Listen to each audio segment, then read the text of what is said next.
This is Other Voices, listening to viewpoints and people often not heard. I'm Melissa Hale Spencer, the editor of the Altamont Enterprise, talking to Dr. Lisa Campo-Engelstein of Altamont, who was chosen by the BBC as one of 100 inspiring and influential women from around the world for 2019. She teaches students at Albany Medical College about the human side of being a doctor. In this week's podcast, she talks with passion about her work as a feminist bioethicist.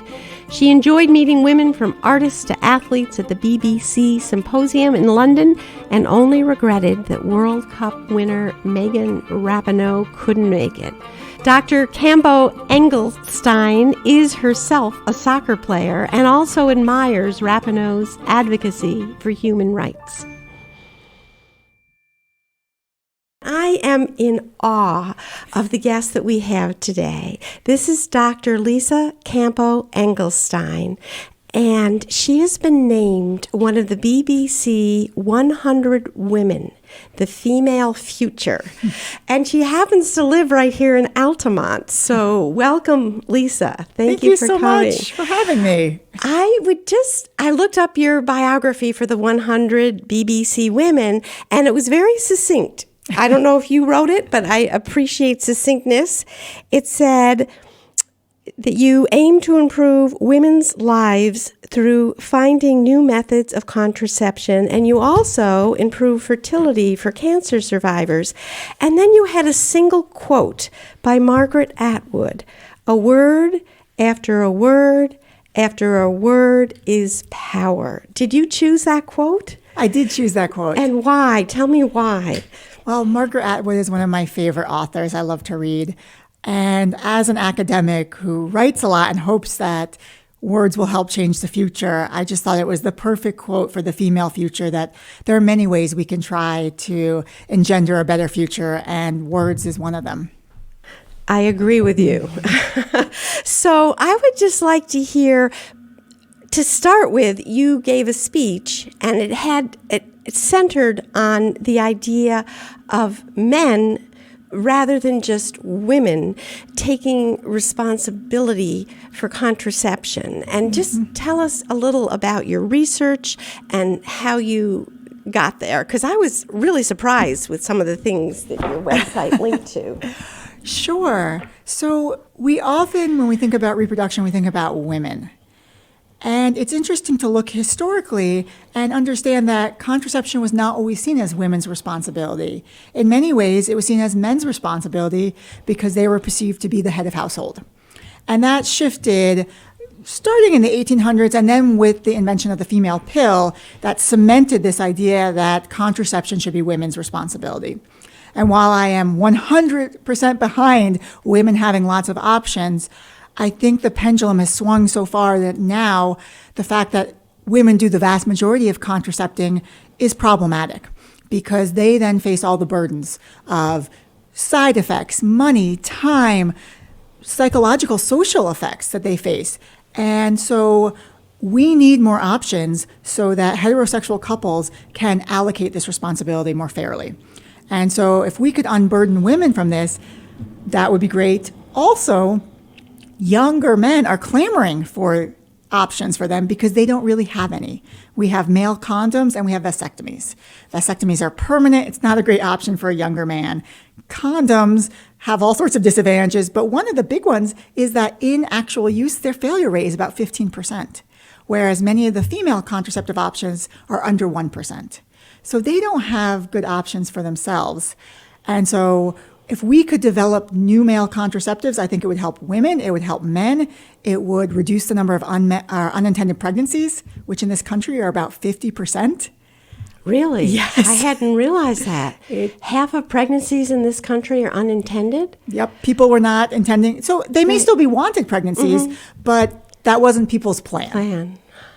Wow, I hadn't realized that number. You have some other stunning numbers in your work. Looking around the world, you have a chart that just really surprised me. It's looking at the methods, and the biggest bar is for no methods at all, which is surprising when we're all around the globe facing all kinds of crises with too much population. Sure. And then I was also just surprised to realize that, tell us a little about what's been in the works for men having a pill, which I hadn't realized had been in the works for 50 years. So it is sort of shocking to see that the number is 37% of women of reproductive age worldwide do not use any method of contraception. And there are all sorts of reasons for that. If we look at women in the global south, often there's not access. Methods are expensive. In certain patriarchal cultures or in communities, it is sometimes hard for women to get permission from their spouses to use contraception. So, and that is not just places in the global south. That can happen in the U.S. and in the Western world as well. But there are lots of folks in the U.S. who don't use contraception either for all sorts of reasons. But given the high rate of unintended pregnancy, introducing new male methods could help with that. But they have been working on the male pill, as you said, for half a century. And they have all sorts of different methods they've been working on. They're working on pills, shots, gels. They're working on temporary vasectomies. They have all sorts of ideas. They have one that is called a clean sheets pill. And basically that targets the muscles surrounding ejaculation so that the man experiences an orgasm but does not ejaculate. So this one is especially cool because it would not only prevent pregnancy, but also the possibility of STI transmission, sexually transmitted infections. But you write that it's been unpopular because men have this sense that their maleness is defined by their ejaculation. Right. And so there is this idea that having a large ejaculate is a sign of masculinity. And we see this in pornography. And so the idea that they wouldn't have that, they're less of a man. And that's been the problem in developing new male contraceptives, is many of the side effects of them are similar to the side effects women currently face. Things like acne, weight gain, diminished libido. And women are expected to deal with those, but when they have those same side effects in men, they're seen as emasculating. And part of what's going on there has to do with certain gender norms about, what makes a man. But also this idea that, women experience pregnancy. So if we look at these side effects of weight gain compared to the risks of pregnancy, the side effects of weight gain are not as bad. But men don't have that pregnancy to have to worry about, so they're less willing. I think that's a little limited. So I think if we weigh physical risks, yes, right, all sorts of physical risk with pregnancy versus the side effects of contraception, but the psychosocial, financial risks of having an unintended pregnancy last a lifetime. And so if we look at that, so beyond those 10 months, also, it's important to know that there are physical risks for men if there is an unintended pregnancy. He may become stressed out. It may have effects on his body. He may lose sleep, all these other things. So I think the risk-benefit analysis needs to be more broad than it currently is of just looking at the risks of pregnancy. Interesting. Well, another topic that you've done a lot with that was also, I think, very newsworthy is the way LGBTQ people are treated by their medical providers.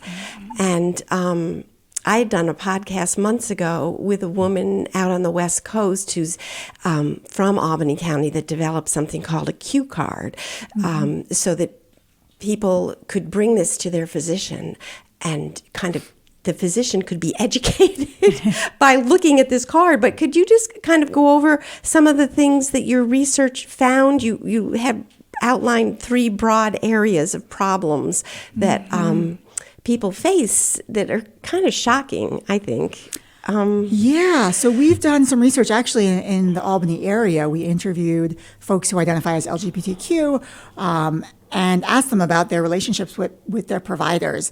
And they face a lot of inequities in healthcare and a lot of mistrust.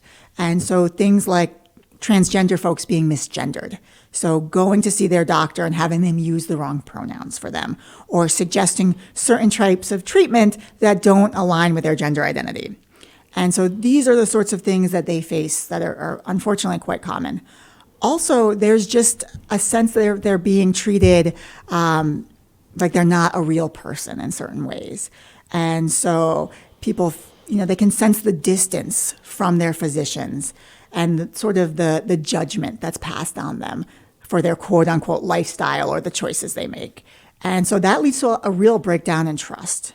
And then just access issues. I mean, that's a huge one as well. Finding providers who will treat them with respect and dignity and also are familiar with treating folks in the LGBTQ community.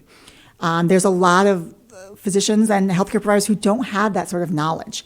And so as you mentioned, this Q card, a lot of folks in this community feel like they then need to educate their physician, which can be burdensome for them. So every time you have to go see someone, especially if it's for a broken arm, it has nothing to do with your sexual orientation or gender identity, to say, oh yeah, and here's all this information.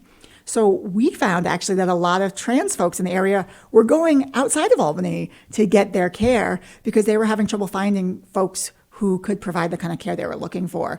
And so this is a big issue that not just here, but around the country, where people are traveling far distances to see providers who they trust. So how do they find those providers? Is there like a network set up that people inform them, and where are they? Often it's word of mouth. Yeah. It's just talking to other people. But there's also symbols that healthcare providers can put in their window or on their desk. Having a rainbow flag lets people know that they are at least trying to be LGBTQ friendly. And it may not mean that they are fully educated and that's their main area of focus, but that they are trying to be an ally. And so I think it's really important for healthcare professionals to be allies to this community because they already face such ostracism and they already have so much mistrust of the system. And it seems like it's essential to have trust if you want to heal. I mean, there's so much that goes on in healing that involves trusting the person that's supposedly providing the care. Exactly. And this is not unique to the LGBTQ community. I mean, there's lots of distrust among various populations, African Americans, among folks depending on their immigration status. And so it's really important. And I teach at the medical college, and we teach these sorts of issues of professionalism. That was what I was going to ask, because you are a teacher. Tell us about that. How do you instruct your students? What do you... So I am responsible for their non-science, non-clinical education. And so basically the way I and my colleagues frame it is as a good doctor in class. So they're learning all the science, they're learning all the medical information, but that's not enough to be a good healthcare professional. They also need the humanistic side of medicine, because medicine is not just a science, it's also an art. And so how can they understand their patient, not as a robot, but as a person? So it's not just about the body in front of them, but also certain things. What social groups do they belong to? What sort of obstacles do they face? Do they have, are they able to get from their home to the doctor's office? A lot of people face all sorts of barriers with they don't have transportation or they don't have access to healthy food. So I think understanding the person within their social environment is extremely important to providing good care for them. Yeah, it seems like what's happening a lot in modern medicine, we keep writing about, like in the hill towns, a doctor's office closed because the large corporate entity that owned it was unhappy with the volume. Mm-hmm. It wasn't profitable enough. And it seems like the doctor's visits are getting shorter and shorter, and there's less time to sort of do those things that that matter for healing. So tell me just about your role as a teacher. Do you find students receptive to these ideas? Do you find some people resistant? Because really, medical school is producing the doctors, mm-hmm. and what do you find on the front lines there in the classroom? I do think there are a lot of students who really embrace this humanistic approach to medicine and recognize how important it is. There are always going to be people who are resistant.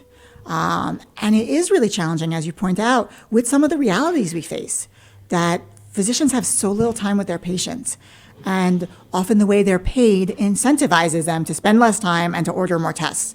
And sometimes what patients need is just a kind listening ear, right? They don't need more tests or more medications. They need someone who's going to express compassion and empathy. So we explicitly talk about that. And how can we do that even if you have 5 minutes here?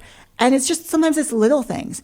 It's calling the person by their name, shaking their hand, sitting down at eye level with them, and looking at the person in the eye rather than being on your computer the whole time. So there's little things they can do, even if they don't have a ton of time, even if they are working in this bureaucracy, to help the patient feel like, yeah, this doctor really cares about me. Well, I'd just like to hear about your own journey getting to where you are. I see that you went to Middlebury College and you were pre-med and also philosophy. Yes. So you had like a medical interest to start with, it looks like, but philosophy kind of won out. But what got you to where you are and what you're doing today? Like how, because it's such an exciting field, but sort of so little known, bioethics. Yeah, so I was interested in medicine from the get-go. And then I took organic chemistry and decided, oh, yikes. I don't know if I want to do this more. But I also, my first year in college, took a philosophy class sort of on a whim because I went to a liberal arts college and thought, this sounds cool. And I fell in love with it. It was just so interesting and thinking about these various arguments and ethical issues.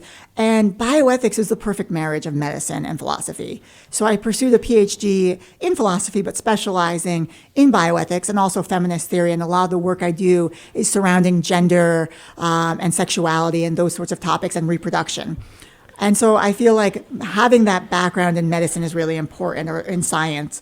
And then having that background in philosophy also helps me look at these medical issues from an ethics perspective. Yes, and I see on your webpage you define yourself as a feminist bioethicist. So just tell me a little about that. How does that, defining yourself that way, shape the things you look at and the way you look at them and the work that you do? Yeah, so I proudly identify as a feminist, and I think when I teach, I tell students, I know this word sometimes has a negative connotation for a lot of people, but I think it really just consists of two claims. You think that women experience discrimination or oppression in some sort of capacity, and you oppose it. And so if you agree with those two claims, congratulations, you're a feminist. And so, in a lot of my work, I think it's important to take a feminist lens because feminists care about power structures and injustice. And so it's not just regarding gender, but it's looking at things like race and class and ability or disability, sexual orientation, socioeconomic status, looking at all those factors and how they influence healthcare and medicine. Because I don't think we can separate ourselves from those social factors and these issues of power and privilege and disadvantage. So that's why I think it's really important to bring that feminist lens to medicine and bioethics. I think it's great you're doing that. Another area that you're involved in that I thought was really worthwhile and fascinating is for people that have survived cancer and the reproductive issues that they face. Just tell us a little about your work there. Sure. So about 10% of cancer patients are of reproductive age. And often these cancer treatments that save their lives leave them sterile. And so many of these folks go on to live happy and healthy lives, but are infertile. And so the field of science has developed new technologies that can help them preserve their fertility before they undergo these treatments. Some of these have been around for a few decades, like freezing sperm. But freezing eggs is relatively new. It wasn't until 2012 that they said this is more of an established technology, which was not all that long ago. And they are working on current techniques for children who have not yet reached puberty, so don't produce mature gametes, for them to be able to freeze their genetic material, their gonads or pieces of their gonads, and then be able to mature those in vitro so they can later on have genetically related children. And so we're trying to improve cancer survivors' quality of life, just like we do with other things. So if a woman undergoes a mastectomy, we offer her breast reconstructive surgery.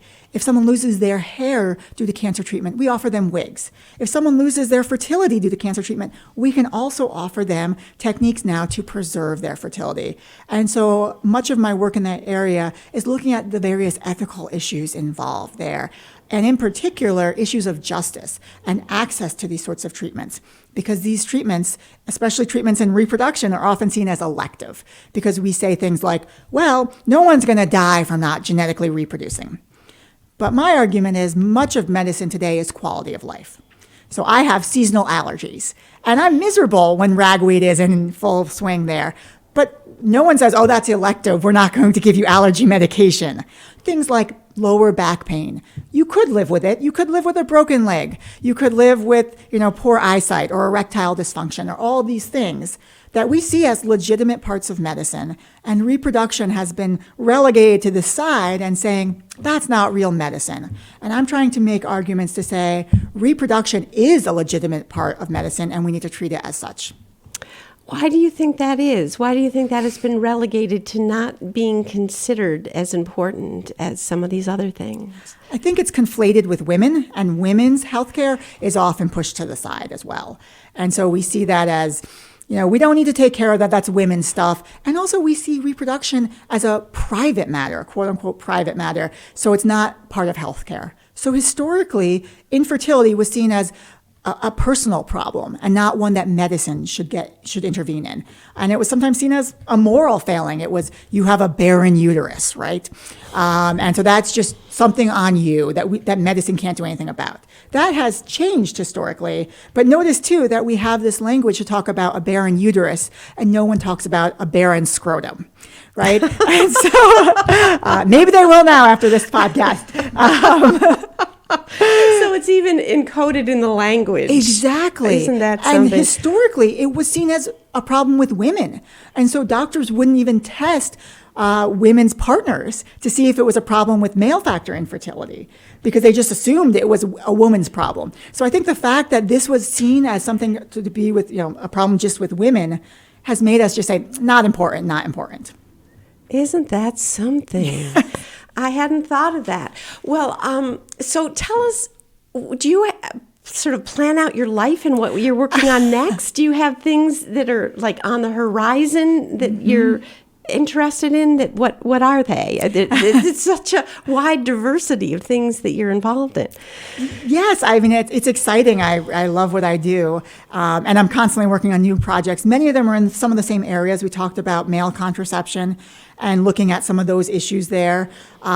Looking at, still, why don't we have them? What can we do to move forward? And some of my work tries to partner with advocacy organizations. So I do some work with the Male Contraceptive Initiative. We're working on a project right now to raise these sorts of justice issues and to talk about, even though we've made progress now, the Affordable Care Act mandates that we cover female contraceptives. It doesn't cover male contraceptives. And so imagine now we have a straight couple who are deciding between a type of sterilization. If she has insurance, her insurance will cover tubal ligation. But his insurance may or may not cover vasectomy. And even if they do, there's a copay. And so they may choose tubal ligation just because it's cheaper. And so I think that's really problematic that in our law, we are already pushing people's hand to choose female contraception. And we're reinforcing this idea then that contraception is women's duties. So that's one project I'm working on. I'm also doing with fertility preservation. Now, some of that work has expanded beyond just cancer patients to look at other populations who may want to use fertility preservation. So we're looking at groups like folks who identify as intersex, who may experience diminished fertility, folks who identify as transgender, and some of the treatments they undergo may leave them sterile as well, and also age-related infertility for cisgender women. And so you may have seen in the news all about Apple and Facebook covering egg freezing for women. So some of the ethical issues at play there. So those are just some of the projects I'm working on the horizon. Yeah, that's just so huge and vast. I don't know how you sleep at night. Maybe you don't. But tell us a little about what it was like to be one of the 100 women. Did you get to meet some of the other women? And what was that experience like? It was an enormous honor. I thought maybe it was junk email or spam email when I got it at first. I thought, no, they got the wrong Lisa Campo-Engelstein out there. Not that I know of any others. No, when you put in your name, you're the only one. Yes. But, it was just such a huge honor. And I did get to meet some of the other women. So tell us about who some of them were. One of the women I did not get to meet, who is one of my heroes, is Megan Rapinoe, a soccer player. And I'm a big soccer fan. I've been playing soccer since I was 5. Really? Yeah, and I love her. And I think she advocates for social justice in addition to just being a superstar on the soccer field. So I really admire that. And there's just other amazing women out there, like AOC was on there, so they had politicians on there. Greta Thunberg is on there too for doing some of the great work she's doing. There's just amazing women. And they had women from all over the world of all ages. I think they had teenagers to women in their 90s. And some of them you've heard of and some of them you've never heard of. But just to meet these women and see the amazing things they're doing, it was so inspiring because they're doing incredible things in so many different areas of the world on so many different topics. And it just gave me such hope. Well, hope is important. Yes. I really think that's what makes a difference. If we can have hope, we can move forward. But has this designation made a difference for you in your work? Did it raise your status in a way that helps you move forward in some of your projects, or how has it affected you? Yeah, I think it does. It's, again, a huge honor. And I think it does give me recognition within my field. I think it also got my name out there in certain ways that it hadn't before. So then people started looking at some of the work I'm doing. And I should say, much of the work I do is involving teams. So it's not just like a one-woman show that I rely on people from various disciplines to collaborate to get a much stronger, richer product in some of the academic writing and the work that I do. But I think it got some of that work out there, which is great because lots of people have never heard of the idea of male contraception. And and just your website, I'm just putting a plug in here. It's so readable, because I'd first tried to look up some of the abstracts on the scientific journals, which are a little slow going. But you have it in a way that's very readable and accessible, and it's exciting. Well, thank you. I think it's important to be able to translate academic work to the lay public, because what's the point of doing this sort of work in the ivory tower if the only people that read it are, 3 of your colleagues and your mom, right? Like, it needs to get out your there. Mom is a big supporter. She is indeed. Give her a shout out right now. Thank you, Mom. But I think this sort of work needs to get out there because I think that's how we can make change. Well, is there something in the way you were raised? I don't know if it was your mom that kind of inspired you to be a feminist and to kind of be on new frontiers like this? Yes, I think both my parents and my mom, especially identifies as a feminist, and I think she instilled that in me. My father always liked to play devil's advocate with me, which I think pushed me to really think critically about ideas and be able to support difficult positions. And so between, this feminist upbringing and being able to support your ideas, that just made me ripe for being a philosopher and a feminist bioethicist at that too. So, I owe a lot to them for all that to be where I am today. And again, to the community I'm a part of and my colleagues who have really been wonderful and supportive. So are these colleagues local at Albany Med, or do you have a network of colleagues that are across the country, or? Both. I have colleagues here at Albany Med, and then I have colleagues across the country and internationally that I work with. And I think that's what leads to, again, a really robust product or just really robust conversations, is talking to people with different ideas and different backgrounds. So what other countries do you work with? What other people in other countries? I'm working on a project right now with someone from the UK. I'm involved with the Oncofertility Consortium, which is based in Chicago, but has global affiliates. And so I worked with someone from Brazil on a project there. So just around. What was the Brazil project? It was working on fertility preservation. And so they're trying to expand fertility preservation for cancer patients in Brazil and in other countries where they don't have the same sort of access to these technologies or the same sort of money, because often these technologies are extremely expensive. So in countries that don't have the same level of resources or don't have as many fertility clinics, it's really hard to find people and the resources to be able to do these technologies, to freeze one's gametes.